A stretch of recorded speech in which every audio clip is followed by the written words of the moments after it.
What's up, everybody? Vintage guitar prices are insane right now. They're still increasing and increasing, and I'm sure there's a reason for that.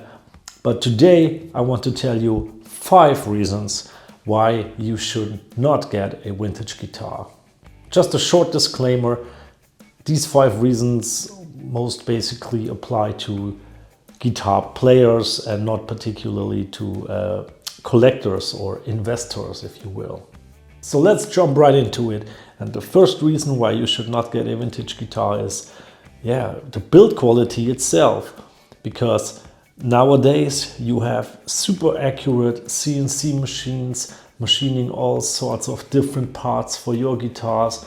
And back in the day, they used to do it all by hand, of course. And this definitely has a different consistency coming with it in terms of quality and just consistency itself.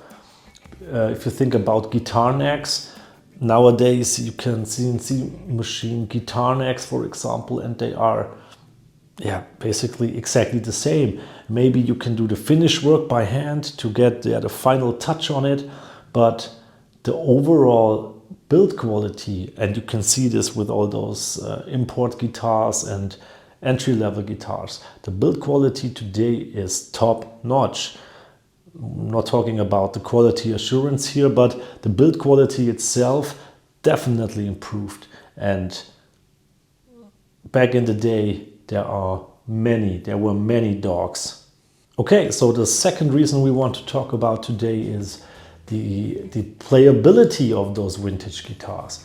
Of course, if you watch a whole lot of YouTube videos, you see many videos, oh yeah, it plays like a dream and it plays fantastic and blah blah, but many of those old guitars have super low frets, which may be appealing to some players, but most players today love medium-sized frets or even jumbo frets, and those super small fretless wonders from Gibson back then, for example, and also from Fender, with the small skinny frets.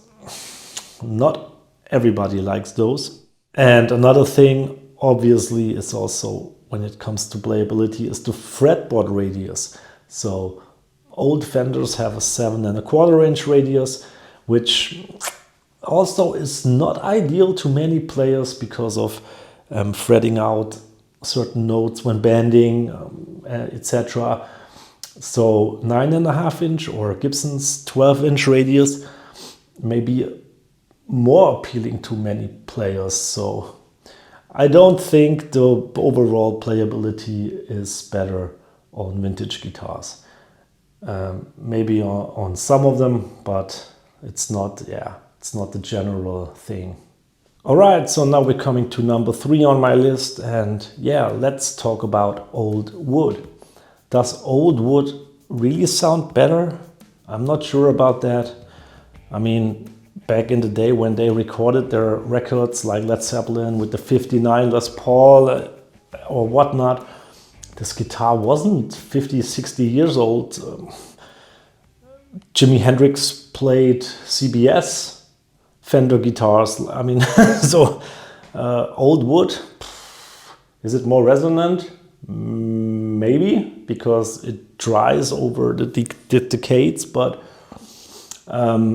is it really better or a vintage thing? I don't think so. All right, number 4 on my list is something very practical, because think about it.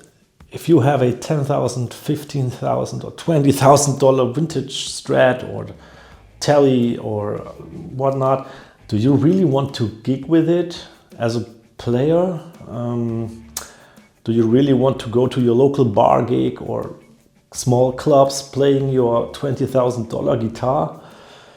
I'm not sure if I want to do that, because you have much more fun, and if you can just be yourself, have some drinks, and if you don't need to take care of your guitar 24/7, I mean, this is really something to consider. And beer spilling on your guitar, kicking it over, breaking the headstock. I don't know. All right, and last but not least on my list, we're talking about reason number 5, and that is tone is so much more than just your guitar.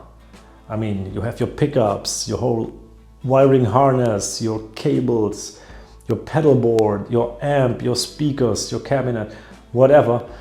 And there are so many screws that you can turn and experiment with to get better tone.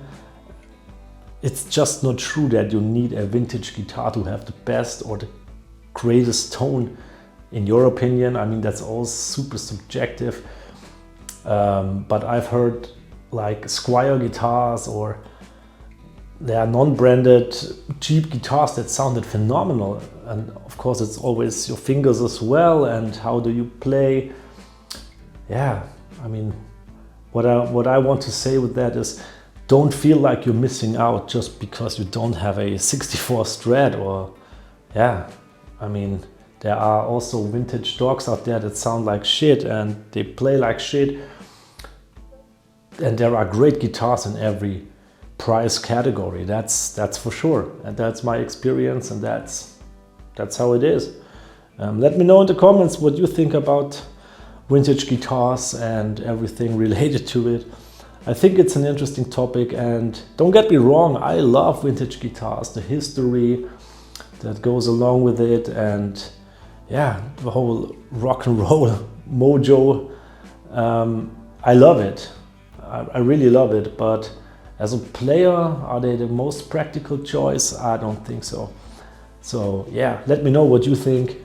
I hope you enjoyed this short video about vintage guitars, and subscribe and like if you enjoyed it, and see you in the next one.